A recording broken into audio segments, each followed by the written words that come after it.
Je voulais qu'on en parle un petit peu parce que bah, je vous en avais un peu parlé sur mes réseaux. J'ai eu la chance, moi, d'être là pour le 40e anniversaire du débarquement et d'aller en Normandie avec ma tati, avec une partie de mon lycée. Et c'est donc en 84, en 1984. Oui, je sais, Frédéric, il faut dire 1980, mais j'ai tellement l'habitude, que veux-tu. Et j'avais assisté aux commémorations du débarquement avec, je crois que c'était Reagan qui était venu, si je ne m'abuse, mais je m'abuse peut-être. Ou c'était peut-être Jimmy encore, je ne sais plus. Peu importe, on s'en fiche. On avait assisté aux commémorations, au défilé, à toutes les choses hyper émouvantes. Surtout, avec une famille comme la mienne, ça prenait encore plus de sens. Reagan, d'accord. Ben, ok, bon, c'était bien Reagan alors. Et, euh, et puis il y avait tous ces vétérans qui étaient là. Ces vétérans qui avaient la soixantaine, finalement, quand on y réfléchit, qui étaient encore assez fringants, qui avaient défilé, il y avait plein de reconstitutions par les vétérans, parce que, voilà, il y en a même qui avaient mon âge, quasiment, hein, ceux qui avaient 18 ans au débarquement, ils avaient quasiment le même âge que moi, ils avaient 58, quoi. Et il y en avait beaucoup, des gamins de 18 ans. Donc, que ce soit dans les troupes américaines, anglaises, françaises, enfin tous ceux des Canadiens, ceux qui ont débarqué avaient entre 18 et 22, 23, 24, 25 ans ou plus pour les officiers. Enfin, donc ils étaient encore assez fringants et j'avais le souvenir d'avoir passé 2 belles journées comme ça en Normandie sur les plages et en avoir ramené des trucs, je ne sais plus où ils sont. Et j'ai assisté, j'ai regardé avec grand intérêt les commémorations à la télévision, malgré le truc personnel qui nous était arrivé. Mais enfin, j'ai vu avec vraiment beaucoup pas de tristesse, non, ça rend pas triste, mais avec beaucoup d'émotion aussi, bah, ces derniers vétérans américains, canadiens, anglais, je crois que le dernier français de Kiefer est mort, me semble-t-il, mais je dis peut-être une bêtise, venir s'incliner sur la tombe de leurs camarades, marcher ou rouler pour la plupart sur les plages et faire quelques pas avec leurs enfants, leurs petits-enfants, ou un infirmier militaire ou un officier, ou avec une espèce de respect totalement légitime et puis vraiment glaçant de beauté dans les yeux des gens qui les regardaient, dans leurs yeux à eux, et faire quelques pas sur les plages, sur Utah, sur Omaha, etc. Et puis voir ces hommes qui ont maintenant la centaine, quasiment tous la centaine, j'ai même vu qu'il y en a certains qui étaient morts pendant le transport ou avant de venir, être décorés de la Légion d'honneur par le président, ce que je trouvais un peu honteux, pas qu'il les décore, hein, pas qu'il les décore au contraire, mais qu'il les décore maintenant. Sachant les gens qui ont été décorés de cette décoration militaire, hein, n'oublions pas, depuis des années et des années, eux ont été décorés bien plus tard que certains chanteurs ou présentateurs de télévision, mais c'est un autre débat. Et j'ai trouvé ça intéressant de voir que c'était l'occasion pour beaucoup de se replonger dans cette partie de notre histoire qui est pas une partie très très facile, mais de n'en garder que... j'ai vu ce mariage, j'adore, je suis fan de ce mariage, j'aime beaucoup, le bisou était magique. Comme quoi, hein. Mais je trouve que c'est une bonne façon de se replonger dans cette période qui, en Europe, est allée à un point que n'a jamais connu le Japon, et pour des raisons évidentes. Et alors, pour avoir connu pendant des décennies les commémorations qui n'en sont pas vraiment au Japon, et les avoir connues en France, bah, je voulais qu'on parle un peu de ces grosses différences, de la différence qu'il y a pu y avoir aussi entre les... ah ben bonsoir frérot, bonsoir à toi, excuse-moi, bonsoir à toi, bisous et bonne soirée, à plus. Et de la différence aussi, et pourquoi il y a une différence de traitement entre les commémorations qu'on peut connaître en Europe, plus particulièrement en France, et celles qu'on peut connaître au Japon, et qui sont intimement liées à ces faits dont je vous parle souvent quand je vous narre des affaires qui se passent pendant ou après on va dire la Deuxième Guerre mondiale, on va cesser de l'appeler la Seconde. parce que les choses ont été totalement différentes, que ce soit la guerre d'Europe ou la guerre de l'Europe de l'Ouest, pardon, et la guerre du Pacifique. Il ne faut pas oublier que la libération, l'armistice, puis l'épuration en France sont des périodes traumatiques pour les uns et les autres. Et ces périodes-là n'ont jamais été vécues par les Japonais. Il n'y a pas eu d'épuration au Japon, il n'y a pas eu de mise à mort, enfin il y en a eu certaines, mais enfin ça a été très très très très réduit. Il y a eu des milliers de fusillés en France, des dénonciations. On est ici dans une région de France, Périgord-Limousin, qui a connu énormément de faits, de choses de cet ordre-là, c'est-à-dire de dénonciations parfois abusives, hein, souvent à juste titre, mais parfois abusives. Les tontes des cheveux des femmes qui étaient censées avoir couché avec l'ennemi, parfois c'était juste faux, elles avaient juste reçu de la clientèle dans leur salon de coiffure, dans leur bar, enfin bon. Il y a des centaines d'histoires comme ça que j'ai entendues quand j'étais petit, parce que voilà, je suis né peu de temps après la guerre, enfin comparativement à aujourd'hui, la guerre est encore très très proche dans tous les esprits, et on nous parlait régulièrement, surtout dans une famille comme la mienne. Il y a eu ces exactions de commises, il y a eu ces règlements de compte, il y a eu ces fusillés par milliers, il y a eu ces spoliations de biens, il y a eu ces procès publics, il y a eu ces 5, 10, 15, 20 ans de traque au dernier collabo à tous ceux qui avaient pu participer de près ou de loin à tout cela. Et de l'autre côté, vous avez eu une fin de guerre au Japon qui a été très très différente, déjà parce que le pays n'a pas été occupé pendant la guerre, mais après la guerre, et parce que la paix n'a pas été signée par le même type de personnage. C'est déjà une chose assez importante. Il faut savoir que, et vous le savez si vous me suivez, qu'au Japon, c'est le général MacArthur qui a signé la reddition le 2 septembre. Le Japon a capitulé le 15 août, mais la signature de la capitulation s'est faite sur un porte-avions le 2 septembre. C'est MacArthur qui a négocié les termes de la paix et de la reconstruction du Japon sous différentes formes, dont on va parler maintenant, là où en France les choses ont été faites par un gouvernement, donc le gouvernement du général de Gaulle et d'Union, qui est de conseil de résistance, fait uniquement de Français et sans la tutelle des Américains, qui sont intervenus à des niveaux locaux, mais uniquement de façon logistique, alors qu'au Japon, eh bien, c'est l'occupant américain qui s'est occupé à 100% de la restructuration du pays, et aussi de faire en sorte qu'il n'y ait pas d'épuration comme celle qui était en train de connaître l'Europe, et plus particulièrement la France, parce que par exemple entre Patton et MacArthur, il y a eu beaucoup de communication, et les forces américaines et les forces alliées qui étaient présentes en Europe parlaient de toutes ces exactions. On parlait, notamment, je vois que vous parlez beaucoup de ce qui a été, du sort qui a été réservé aux femmes. Effectivement, on n'a pas tondu les hommes. Bizarrement, quelque chose... on les a fusillés, vous me direz. Bon, c'est un autre truc. Mais on a eu des preuves, on a des exemples, et on a encore des traces éditées même de ces correspondances. Et effectivement, le général MacArthur a vu que c'était notamment stratégiquement une chose extrêmement idiote de vouloir faire plier le Japon et d'humilier son peuple, qui n'était pas prêt à se laisser occuper si on ne leur donnait pas des signes évidents de respect et d'autonomie. C'est pour ça que, après la capitulation, on a nommé un gouvernement. Alors c'est MacArthur qui a nommé le gouvernement, bien sûr. C'est Shidehara, le premier ministre nommé, le nouveau premier ministre du premier gouvernement post-Première Guerre mondiale.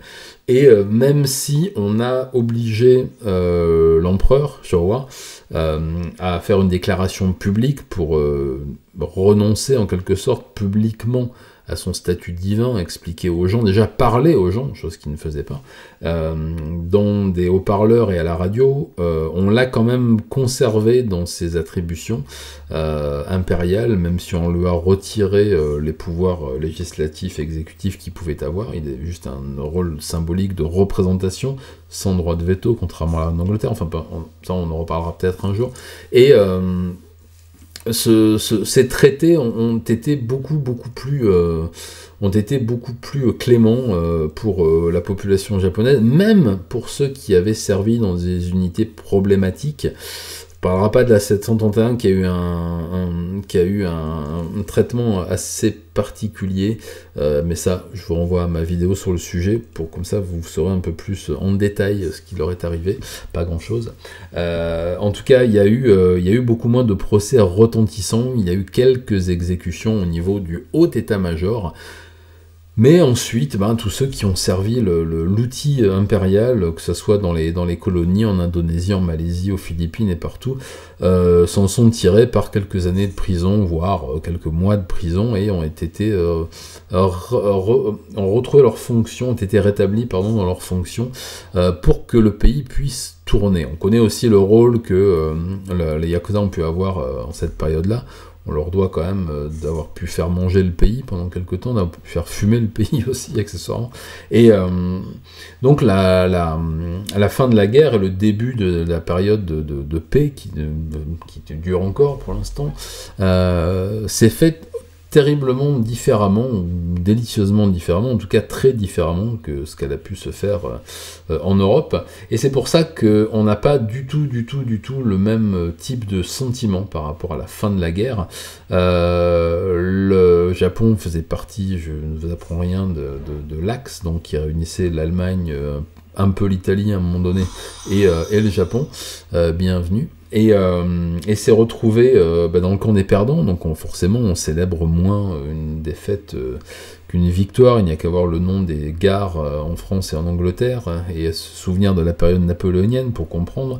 Et il y a quand même des commémorations le 15 août, parce que le courant pacifiste qui a été insufflé par l'occupant américain dans la population japonaise fait que aujourd'hui la fin de cette période-là est plutôt bien ressentie par la majorité, moins par une autre, et il est assez paradoxal de voir que depuis une vingtaine d'années on a un mouvement au sein de la jeunesse qui recommence à célébrer un peu les héros, entre une tonne de guillemets, de cette période de l'Empire. Il faut savoir une chose, c'est que le 9 août, le second bombardement nucléaire sur le Japon, à Nagasaki, le même jour a été lancée l'invasion de la Mandchourie par les Soviétiques, puisque les Soviétiques ont signé leur entrée en guerre quelques temps avant.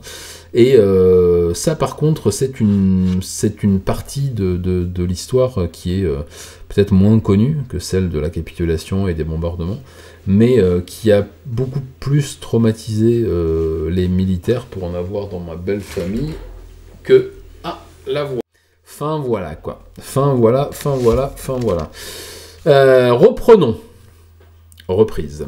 Voilà donc ce qui différencie principalement la vision que l'on a de la fin du conflit dans le Pacifique, enfin en tout cas au Japon, parce qu'ailleurs c'est différent, et en Europe. Il faut savoir qu'en Mandchourie, la période de cette guerre et de cette invasion soviétique, de la libération de la Mandchourie partiellement par les soviétiques, ensuite a servi bien entendu de plateforme de recrutement pour des scientifiques, mais aussi pour la propagande chinoise et soviétique également.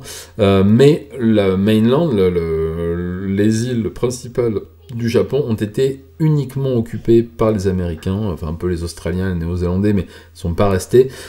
Et le Serenity Act, donc l'acte de reddition, a été signé par les Américains avec cette obligation, bien sûr, d'une occupation qui devait durer jusqu'en 72 légalement, avec des bases et une mainmise de l'administration américaine militaire sur les institutions japonaises. Aujourd'hui, effectivement, les institutions japonaises sont indépendantes, mais l'occupation américaine, de fait, existe toujours. Il suffit d'aller se promener à Sasebo, Okinawa, n'importe où pour le constater. Voilà. Donc, il y a moins de célébrations. Effectivement, la libération est vue d'une façon différente. On n'oublie pas, bien entendu, l'ultimatum de l'état-major américain après le premier bombardement, donc à Hiroshima, pour expliquer qu'il y en aurait d'autres jusqu'à ce que le pays soit totalement détruit s'il ne se rendait pas. Les parachutages de traque, n'oublions pas non plus les bombardements avec des bombes incendiaires sur les villes du Japon pendant des mois et des mois. Des bombardements sur les civils, avec des bombes incendiaires sur des maisons en bois, qui ont fait des dizaines et des centaines, maintenant on le sait, de milliers de morts, principalement et uniquement femmes, enfants, vieillards, parce que les hommes étaient presque tous morts déjà et étaient partis à la guerre, beaucoup dans les îles du Pacifique. Voilà, la reddition s'est faite dans des conditions différentes, donc ce souvenir-là est différent de celui qu'on a là, parce qu'il est douloureux, certes, mais il est douloureux pour des raisons différentes. Il est douloureux parce qu'il y a eu cette défaite, mais aussi il est douloureux parce que la façon dont ça s'est passé n'est pas oubliée encore aujourd'hui par les populations. Même chez les jeunes, on continue d'en parler comme un crime contre l'humanité, qui en est un, qui n'a jamais été jugé, contrairement à d'autres qui, eux, ont été jugés. Disons qu'il n'y a pas eu de Nuremberg pour les crimes de guerre américains au Japon. Voilà. Fin de la parenthèse. Pourquoi le débarquement est célébré de cette façon-là en Europe et plus particulièrement en France? Eh bien parce que c'est l'inverse, c'est-à-dire que l'occupation, je ne vais pas vous refaire un cours d'histoire, mais la France l'a connue, avec tout ce que ça a pu inclure d'activités horribles et de traumatismes, et de dizaines et de centaines de milliers de morts également, mais aussi parce que, bien une fois que les Américains nous ont libérés, délivrés, avec les Canadiens, les Australiens et tous ceux qui sont venus se battre pour nous aider, eh bien ils sont partiellement repartis. Ils sont restés en Allemagne quelque temps, je sais, j'ai fait quelques passages pendant le service dans des bases en Allemagne. En France, on a eu quelques petites bases aériennes, ou juste, à Libourne, en Gironde, là il y en avait une, il y en a eu, que je dise pas de bêtises, j'ai oublié. Bon, montons vers Paris d'ici. Enfin, il y a eu quelques bases américaines qui ont été maintenues, mais enfin, vous connaissez le désir d'indépendance du général de Gaulle et du gouvernement, justement, du Conseil de résistance. Donc, il y a eu cette espèce de grand élan national, avec les exactions que l'on connaît, qui ont été commises à la libération, comme ce qui avait pu se passer pendant l'occupation. Mais enfin, il n'en reste pas moins que cette date du 6 juin reste dans les mémoires et dans les célébrations comme celle d'une libération. Libération du joug d'un occupant, libération du joug d'une période sombre. Au Japon, c'est considéré encore aujourd'hui un peu comme le contraire, parce que même si les Japonais sont dans leur grande majorité pacifistes, moi, dans mon ex-belle-famille et ma nouvelle belle-famille, il y a très peu de bellicistes. Même mon ex-beau-frère, qui est militaire de carrière dans les forces d'autodéfense, a aucune envie de faire la guerre. Si on nous attaque, je défendrai mon pays, mais enfin, si on me fiche la paix, moi, je déteste personne. Il collabore dans des manœuvres internationales avec des Coréens, des Philippins, des Américains, tout ce que vous voulez. Pour lui, tout va bien. Il a aucune envie d'aller envahir la Mandchourie. Enfin, tout se passe bien, quoi. Mais il y a quand même ce sentiment, toujours, malgré ce pacifisme avoué et avouable, il y a toujours ce sentiment de faire partie d'un camp qui n'a pas vraiment choisi son destin, parce que le peuple japonais, en discutant, en ayant pu discuter, malheureusement on peut le faire de moins en moins, avec des avec des personnes qui étaient jeunes ou qui étaient jeunes pendant la guerre, notamment l'arrière-grand-mère de mon ex-femme, dit que la population dans son ensemble était derrière l'empereur, parce que l'empereur avait son statut divin, et rassurez-vous, il le conserve pour les anciens, mais n'était globalement pas pour la politique impérialiste et belliciste du gouvernement de Tojo et des autres. Mais bon, vous connaissez l'âme japonaise et quand le chef vous dit de faire quelque chose, vous le faites, mais qu'on ne pense pas que la population japonaise était à 100% pour cette guerre et eut envie d'envahir, pas la Pologne, hein, d'envahir les îles du Pacifique, tout au contraire. Mais malgré ce désir de ne pas souffler sur les braises, il y a quand même toujours ce sentiment d'avoir fait partie d'un pays qui n'avait pas choisi son destin, et surtout, en fait, on ne fête pas le début d'une occupation, même si c'est une occupation pacifique, pacifiste et pacifique, non, plutôt pacifique, on va dire. Je vous ai déjà parlé à maintes reprises des exactions qui ont été commises a posteriori par les troupes d'occupation américaines sur les populations civiles, qui ne sont pas du même fait que celles qui ont été commises par les civils français, ex-militaires français, contre les ex-collabos ou présumés collabos, qui étaient d'un autre ordre, et qui sont d'un autre ordre, parce qu'elles perdurent encore aujourd'hui, mais c'est quand même des choses qui ne font pas l'effet, ne font pas l'objet d'un culte quelconque, et pour faire court, parce que je m'étale encore une fois, en France, en Europe, on fête la fin d'une occupation. Au Japon, on célèbre, on se souvient plutôt du début d'une occupation. Donc c'est déjà très très très différent. Et puis, vous le savez aussi, on a fusillé à tour de bras en France, on a fusillé des écrivains qui avaient publié des choses pas gentilles. On a fusillé des gens qui étaient soupçonnés d'avoir entretenu une intelligence avec l'ennemi. On a fusillé des gens qui étaient soupçonnés de s'être enrichis. On a fusillé, on a fusillé, on a fusillé, on a fusillé. Et il y a eu une suite de procès retentissants, Nuremberg notamment, mais d'autres aussi en France et dans toute l'Europe. Chose qui n'a jamais... Il y a eu le procès de Tokyo, mais qui a été un faux procès, parce que si on regarde bien les condamnations et surtout les personnes qui comparaissaient devant ce tribunal, on est plutôt dans un acte symbolique que dans un acte véritable de désir. Il y a eu la dénazification en Allemagne, un peu dans les pays occupés aussi, elle n'a jamais eu lieu au Japon. Voilà, donc c'est moins un traumatisme. Le traumatisme qui reste encore fortement ancré, c'est celui du 6 et du 9 août 45, mais pour d'autres raisons que vous connaissez déjà. Mais celle de la libération du pays et de la reddition n'est plus un traumatisme, elle n'est plus pensée comme un traumatisme aujourd'hui, même dans les générations, surtout dans les générations les plus jeunes. On apprend beaucoup moins l'histoire dans les livres, l'histoire de la Deuxième Guerre mondiale, dans les livres d'histoire au Japon, que ce que l'on peut l'apprendre en France, parce qu'elle est au programme plusieurs fois. On l'aborde, ensuite on revient dessus plus tard au collège, puis au lycée. Donc on apprend effectivement beaucoup plus de cette période en Europe, et particulièrement en France, en Allemagne, en Belgique, etc., dans les anciens pays occupés, tout simplement, mais aussi en Angleterre, un pays traumatisé par ce conflit-là. À tes souhaits. Mon épouse qui éternue. Mais voilà, donc le souvenir est... Le souvenir est maintenu par les commémorations. On commémore beaucoup de choses. Vous avez des commémorations très très souvent ici. Donc je vis maintenant en France dans la région... merci pour elle. Non, c'est les allergies.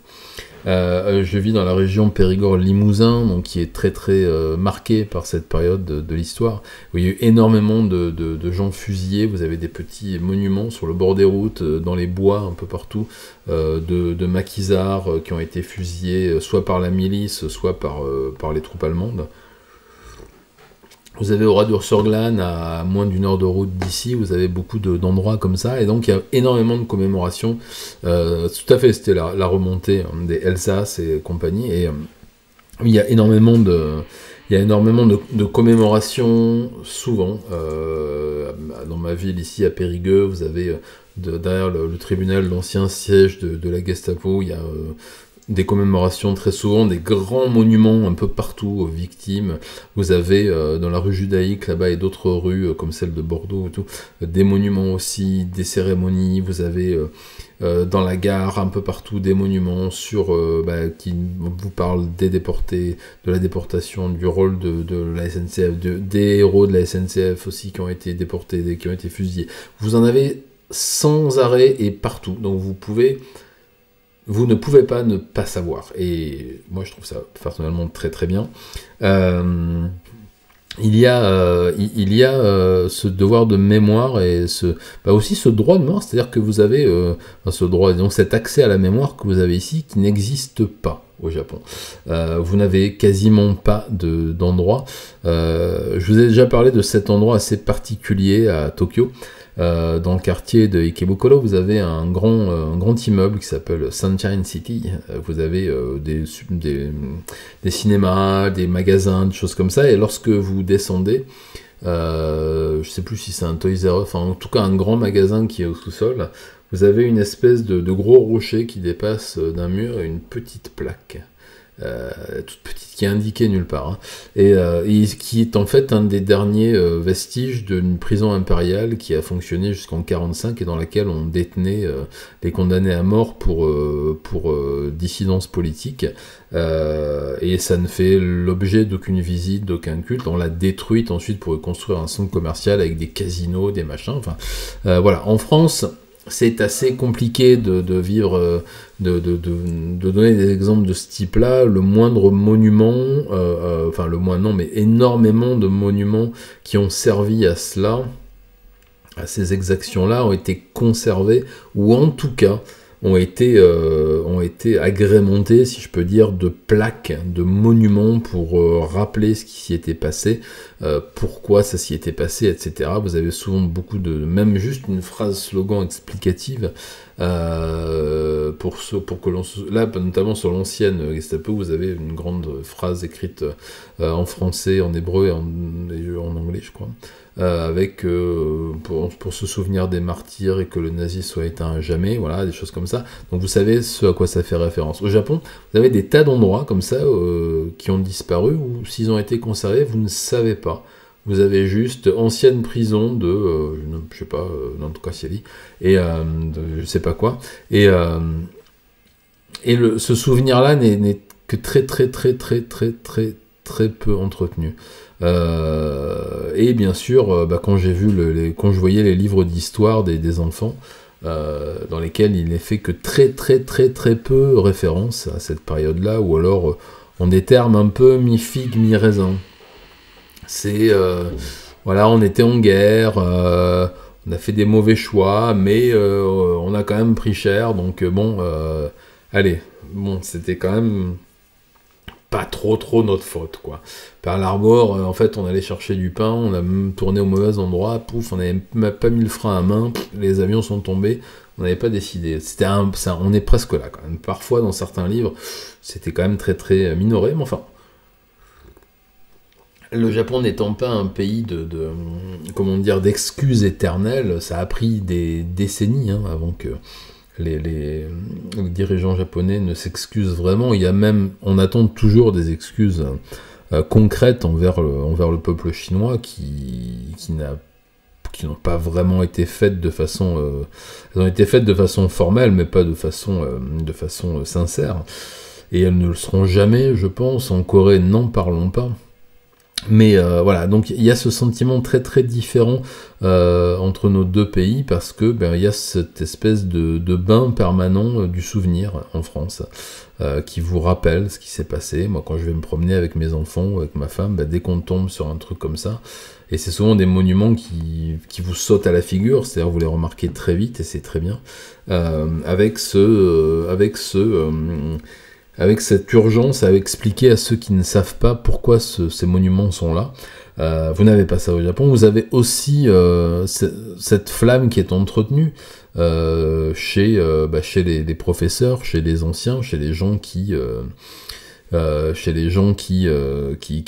transmettent le savoir, et qui n'est pas entretenu au Japon.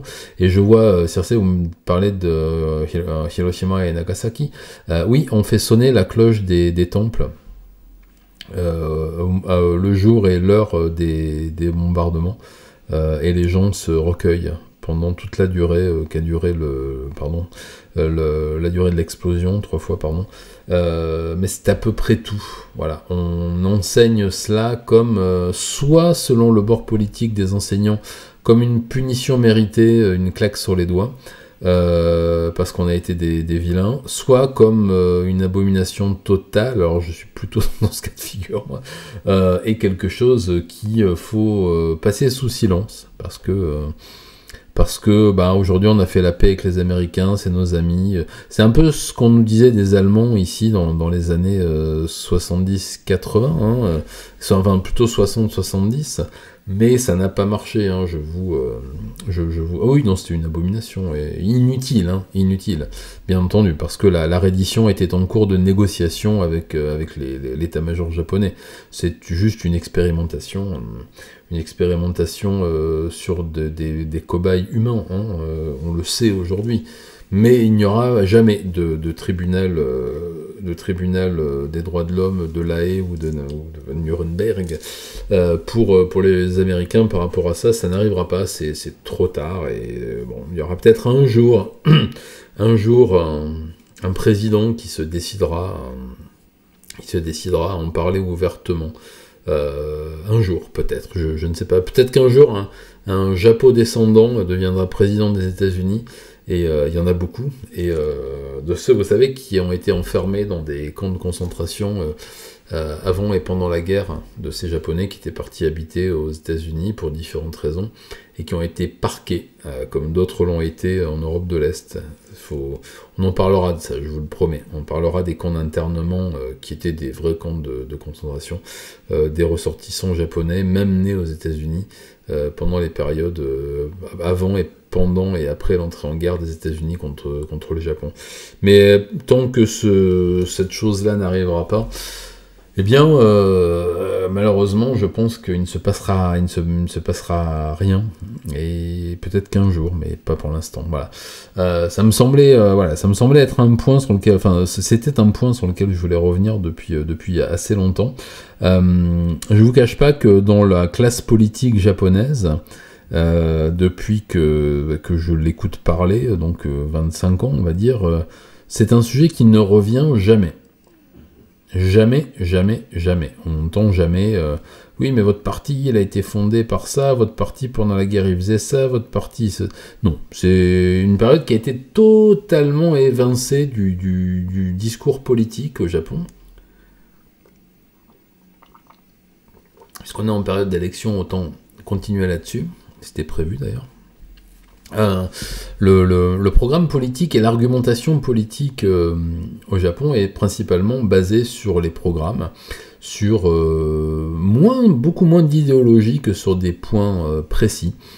Bien, moi, si vous votez pour mon parti, bon, divulgachage, pardon, on vote toujours pour le même au Japon.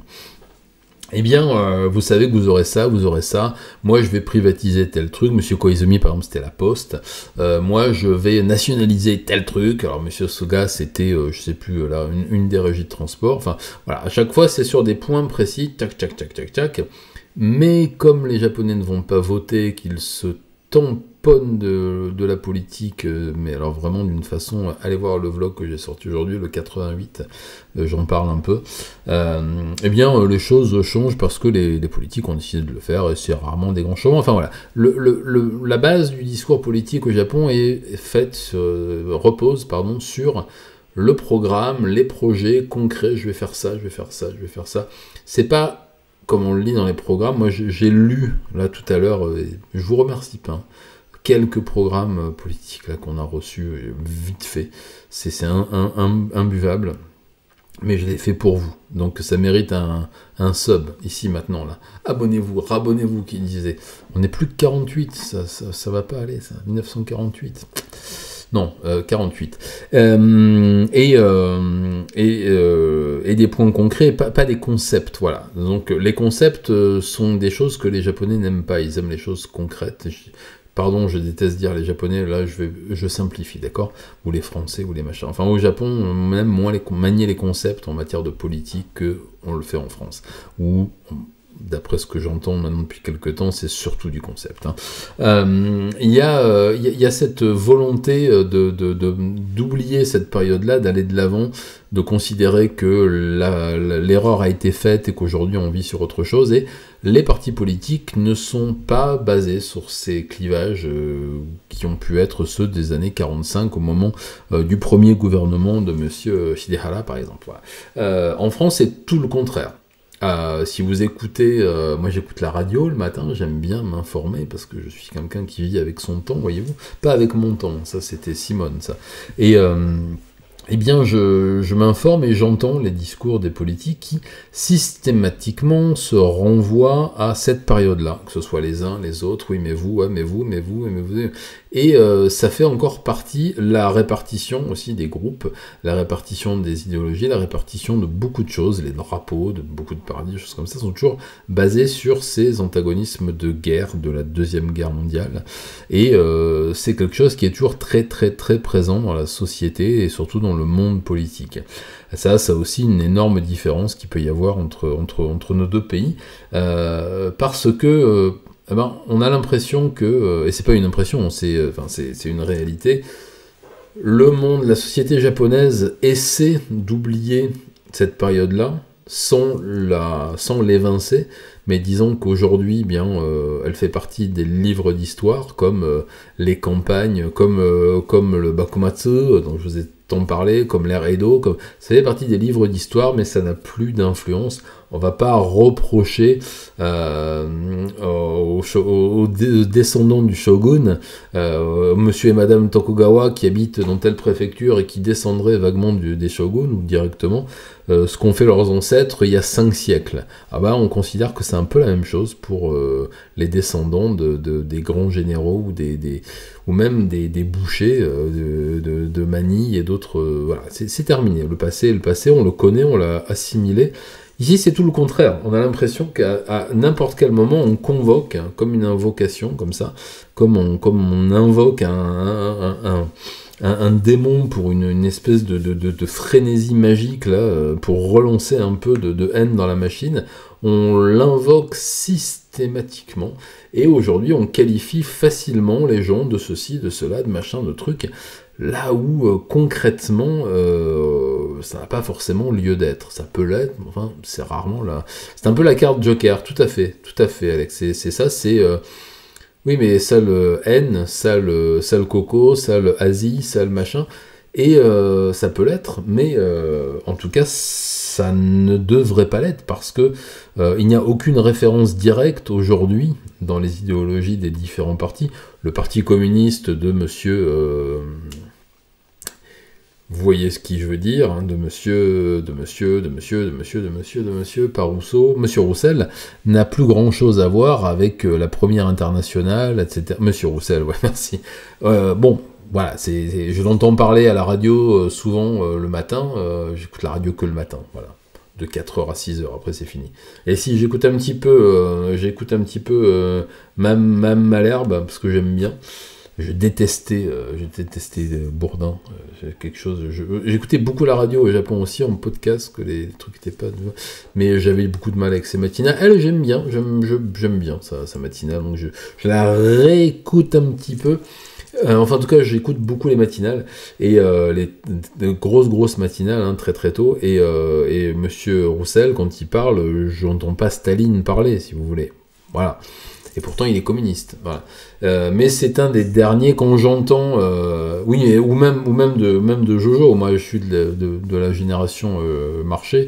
Effectivement, j'ai souvenir de ces discours, de ces diatribes à la télévision. C'était du théâtre, hein, mais c'était très drôle quand même.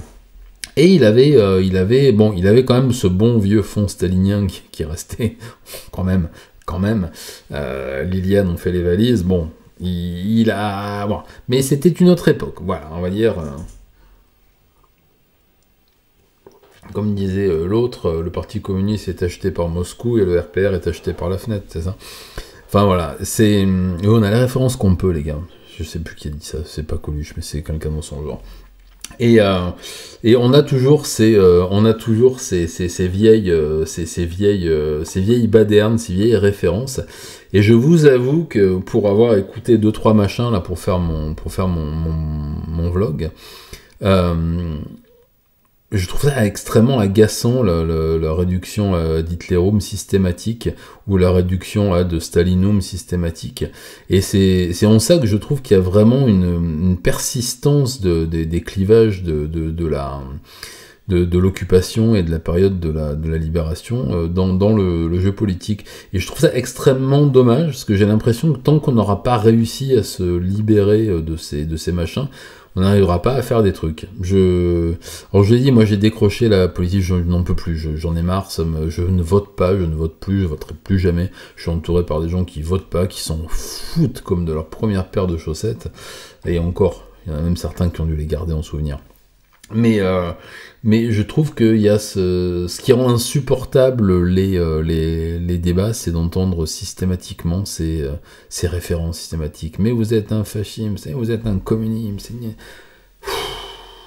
c'est très... Voilà, c'est ça. C'est tout à fait, Circe, vous avez ce que j'ai envie de dire, taisez-vous, il est mort ce pauvre, il n'y a pas longtemps d'ailleurs. Mais c'est ça, j'ai vu passer le nom NPA, ouais, j'ai deux petites cousines qui y sont, c'est terrible, j'ai eu l'occasion de parler avec elles plusieurs fois, c'est effrayant. C'est...